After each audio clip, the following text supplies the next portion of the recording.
सर्वप्रथम या ठिकाणी उपस्थित माझ्या सर्व पत्रकार बांधव भगिनींचं या ठिकाणी मी स्वागत करतो।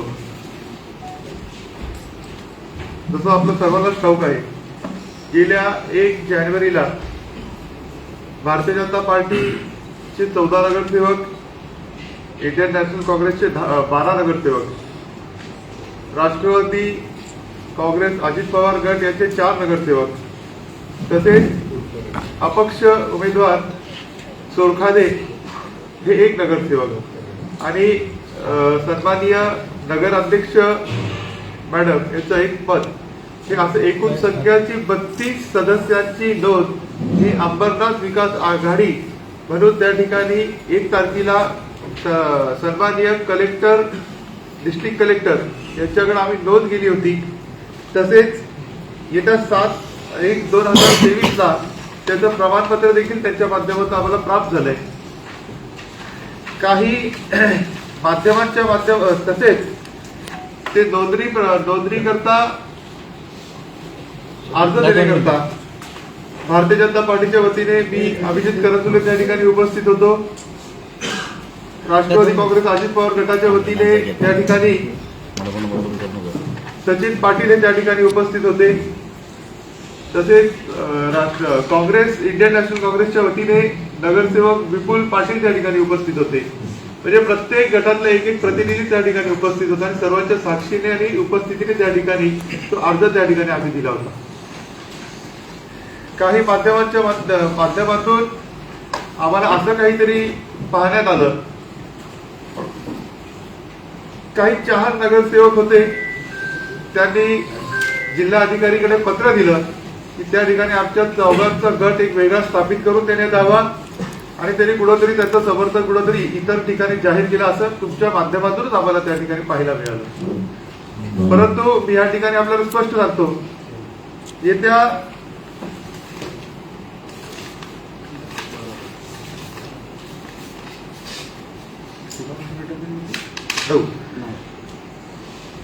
8 तारखेला 8 जानेवारी 2025 रोजी अंबरनाथ कृष्णा पॅलेस हॉटेलच्या पहिल्या माळ्याच्या सभागृहामध्ये सर्व 32च्या 32 आमच्या सदस्यांची बैठक त्या ठिकाणी झाली। संपूर्ण सीसीटीव्हीच्या ऑब्झर्वेशन अंडर, व्हिडिओ शूटिंगच्या अंडर त्या ठिकाणी प्रत्येकाचे मनोगत पण त्या ठिकाणी नोंदवण्यात आले।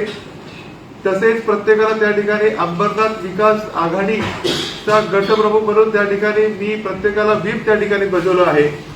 प्रत्येकाने प्रत्येकाच्या सिग्नेचरनी ती व्हीप देखील त्या ठिकाणी स्वीकारला।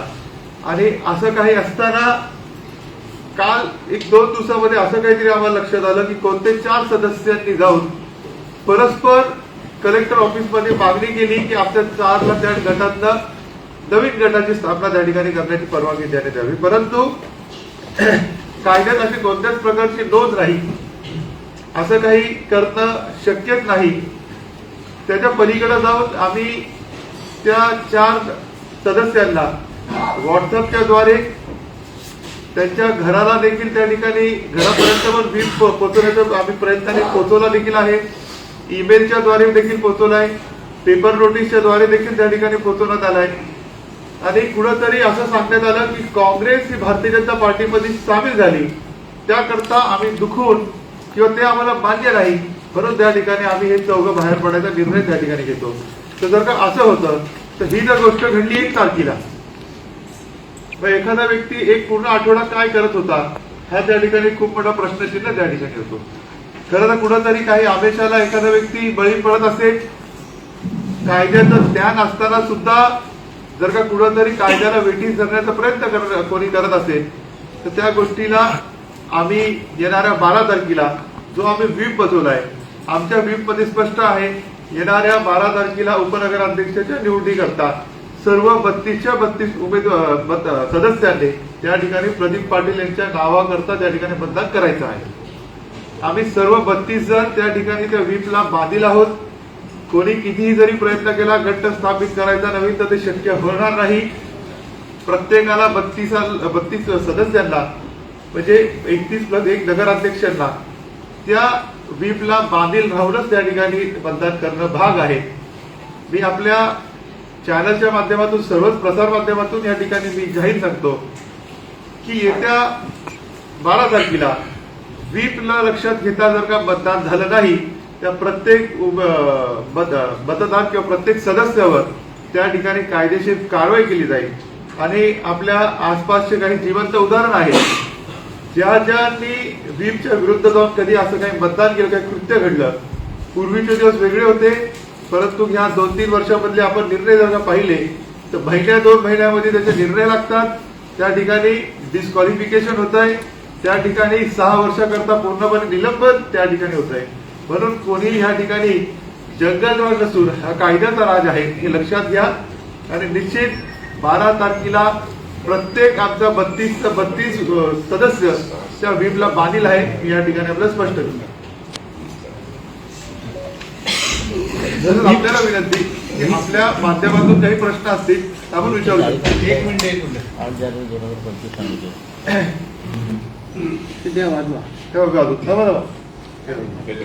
तसंच जर का कोणी सांगत असेल की मला ह्या गोष्टीची कल्पनाच नाही किंवा मला होत असणारी आघाडी किंवा 12 तारखेला मतदान कोणाला करायचं किंवा मला कोणीतरी फसून त्या ठिकाणी नेलं असं जर का कोणी म्हणत असेल तर मी आपल्या सर्वांना विनंती करतो की पहिला आपण एकदा 1 मिनिटाकरता ही क्लिप ऐकूया.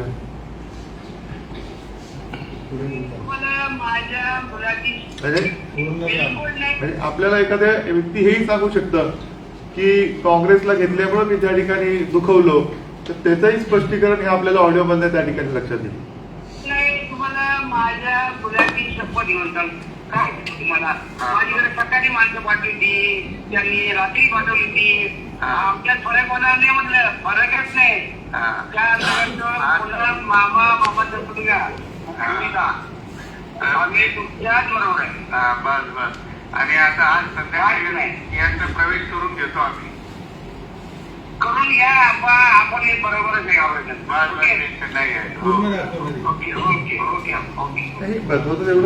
ऐकून काय करतो त्यांचा टाइमपास होईल. अच्छा, हे होत असताना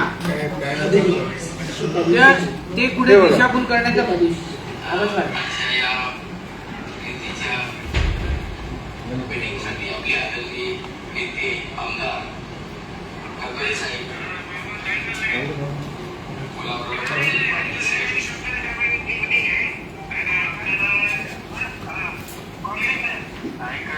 काँग्रेस पूर्ण आता बीजेपी मध्ये येते. त्यांना काढून टाकलं पाहिजे बरं का. ते सगळे ऐका ना, आता विषय आला इंदुराच्या इकडे मी बंगल्यावर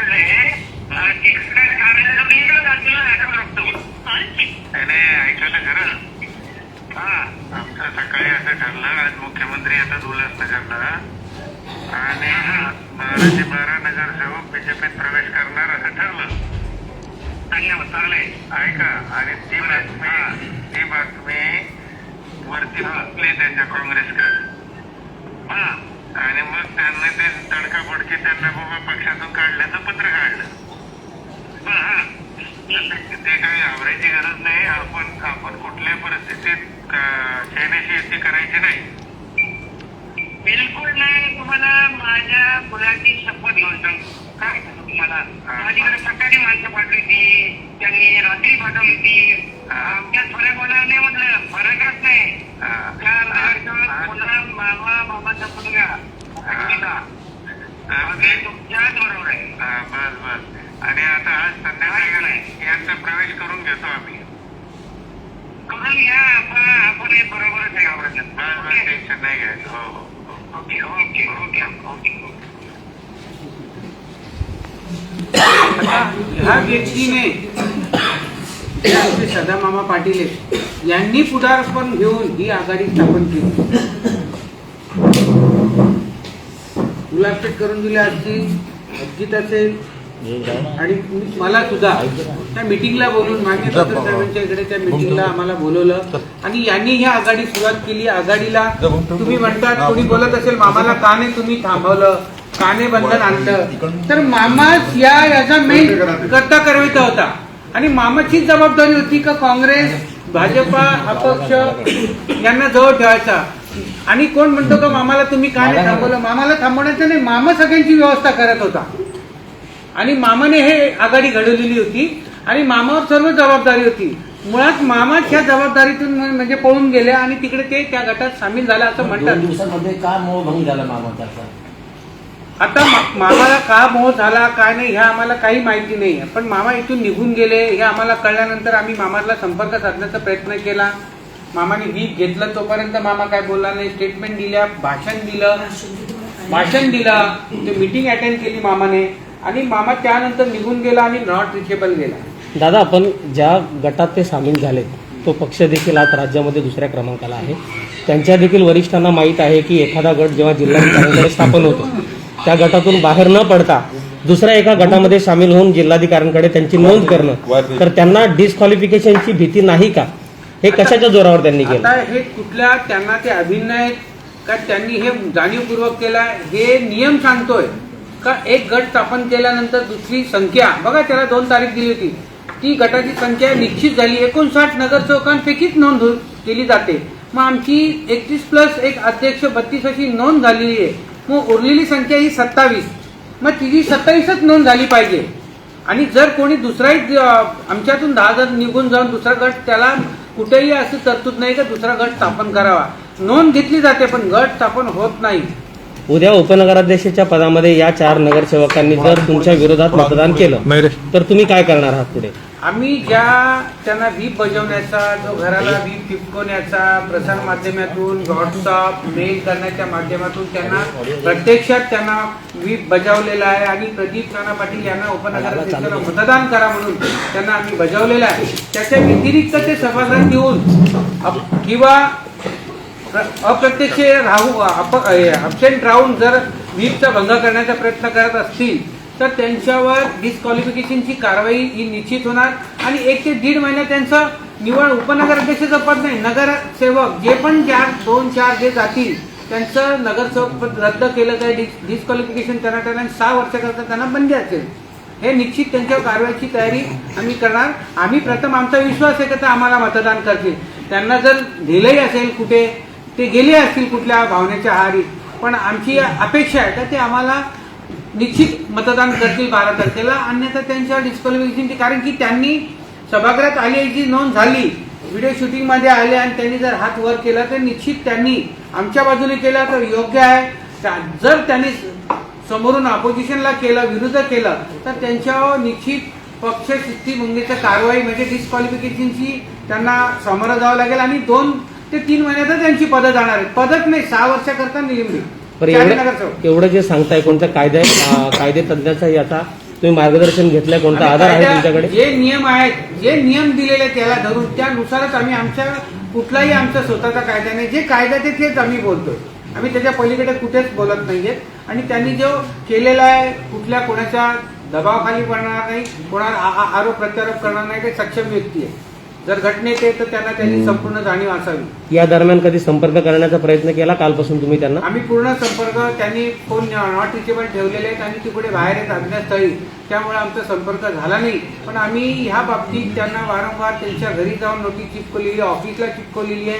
त्यांना प्रसार माध्यमातून जेवढे माध्यम आहेत, व्हॉट्सअप मेल वगैरे, त्याच्यातून आम्ही त्यांना या गोष्टी पुरवलेल्या आहेत आणि त्यांनी प्रत्यक्षात देखील व्हीप घेतलेला आहे. आता आमच्या नेत्यांच्या आदेशानंतर ते जर सभागृहात आमच्या आदेशाचं पालन करतायत, आमच्या बाजूने मतदान करतात तर योग्य आहे. अन्यथा त्यांनी जर विरोधात मतदान केलं तर त्यांच्या कारवाई ही निश्चित आहे. आपला कॅन्डिडेट कोण असणार आहे उपनगरमध्ये? त्याच्याकरता बोलले ना ते. अंबरनाथ विकास आघाडीच्या माध्यमातून प्रदीप नाना पाटील हे त्या ठिकाणी उपनगराध्यक्षाचे उमेदवार, तर त्या ठिकाणी आम्ही 1 मताने 32च्या संख्येने हा एकत्रित निर्णय आम्ही त्या ठिकाणी घेतला होता. त्या निर्णयाला लक्षात घेतच प्रत्येकाने व्हीप त्या ठिकाणी दिवशी स्वीकारला होता. प्रदीप नाना पाटील हे नाव फायनल झालंय. कालपासून शहरात एक वेगळी चर्चा सुद्धा सुरू झाली आहे की शिवसेना, भाजप आणि राष्ट्रवादी हे तिघेही एकत्र येऊन सत्ता स्थापन करणार. त्यावर काय प्रतिक्रिया? अजूनपर्यंत कोणत्याच प्रकारची अशी चर्चा नाही. प्रत्येक 32 सदस्य हे अंबरनाथ विकास आघाडीच्या व्हीपला बांधील आहेत, हे मी या ठिकाणी आपल्याला स्पष्ट करतो. साहेब, एक प्रश्न सगळ्यांच्या मनात असा आहे की भाजप आणि शिवसेना ही पारंपरिक युती असताना म्हणजे तुमचं संख्याबळ जर दोघांचं पाहिलं तर खूप जास्त आहे. त्याला कोणी चॅलेंज करू शकत नाही. तर मग हा निर्णय का घेतला? शेतकऱ्यांपासून दूर ठेवायचा आहे. नाही, खरं तर आपण पाहू शकाल की अंबरनाथच्या जनतेनेच त्या ठिकाणी नगराध्यक्षाच्या निवडणुकीमध्ये ते स्पष्टपणे नगराध्यक्ष भारतीय जनता पार्टीला त्या ठिकाणी निवडून दिले होते. राहिला विषय खालच्या समिती असो, उपाध्यक्ष किंवा इतर काही गोष्टींना घेऊन, तर शहरामध्ये ज्याही लोकांनी आम्हाला संपर्क साधला, ज्या लोकांशी आमची बोलणी झाली, आम्ही त्यांना सोबत घेऊन चालण्याचा निर्णय घेतला. काही त्या ठिकाणी आम्हाला कळवण्यात नाही आलं किंवा कोणत्या गोष्टी आमच्यापर्यंत संपर्कात आल्या नाही आलं तर आम्ही आमच्या पद्धतीने, कारण प्रत्येक व्यक्ती हा त्या ठिकाणी, प्रत्येक पक्ष वेगवेगळ्या पद्धतीने लढला होता, आपापल्या पद्धतीने लढला होता. कोणीच त्या ठिकाणी युती तोडून त्या ठिकाणी आमच्यात आला की आम्ही युती तोडून कोणासोबत गेलो नाही. प्रत्येक व्यक्ती, प्रत्येक पक्ष त्या ठिकाणी इंडिव्हिज्युअल उभा होता. हा प्रत्येकाचा त्या शहरापुरता तो निर्णय त्या ठिकाणी. बरं सर, सगळ्यांच्या मनामध्ये एक प्रश्न आहे की तुम्ही सांगितलं की 12 नगरसेवकांनी तुम्हाला पाठिंबा दिला काँग्रेसच्या, ठीक आहे. त्याच्यातल्या 11 नगरसेवकांनी पाठिंबा दिल्याची माहिती आहे आमच्याकडे, आणि कबीर नरेश गायकवाड जे आहेत त्यांनी बाहेरून पाठिंबा तुम्हाला दिला. ते तुमच्यामध्ये सामील झालेले नाही आहेत असं देखील कळत आहे. काय स्पष्टीकरण आहे यावर? आम्ही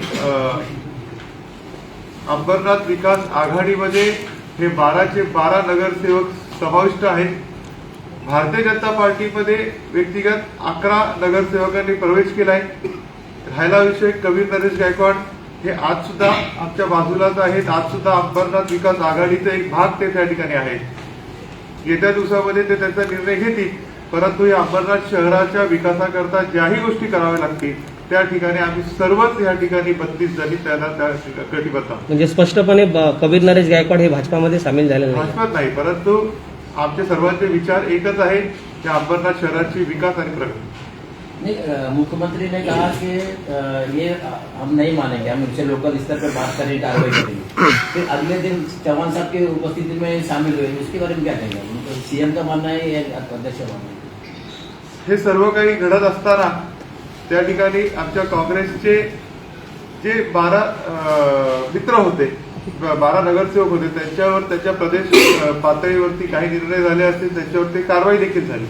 कारवाई झाल्याच्या नंतर त्यांनी कोणत्या तरी पक्षामध्ये सामील व्हावं, तर त्यांनी त्या ठिकाणी आवडीने तो निर्णय घेतला की भारतीय जनता पार्टी पंतप्रधान नरेंद्र मोदींचं काम लक्षात घेत, सन्माननीय देवेंद्र फडणवीस साहेबांचं काम लक्षात घेत, प्रदेशाध्यक्ष रवींद्र चव्हाणांचं काम लक्षात घेत आणि आमचे सर्वांचेच म्हणजे मार्गदर्शक सन्माननीय आमदार किसनजी कथोरे साहेब यांचं मार्गदर्शन लक्षात घेत 11 त्या ठिकाणी भारतीय जनता पार्टीमध्ये स्पष्टपणे प्रवेश करण्याचा निर्णय त्या ठिकाणी घेतला. विषय राहिला, त्यांच्यावर कारवाई झाली, त्यांना त्या ठिकाणी कोणत्याच प्रकारचं ऑप्शन त्या ठिकाणी राहिलं नाही. काहीतरी विकास करत असताना संघटना त्या ठिकाणी आवश्यक असते, तर संघटना जेव्हा राहिली नाही तर त्या ठिकाणी त्यांनी भारतीय जनता पार्टी सोबत येण्याचा निर्णय हा स्पष्टपणे त्या ठिकाणी घेतला.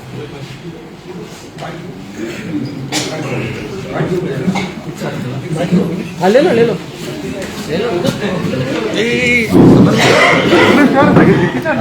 काय करतोय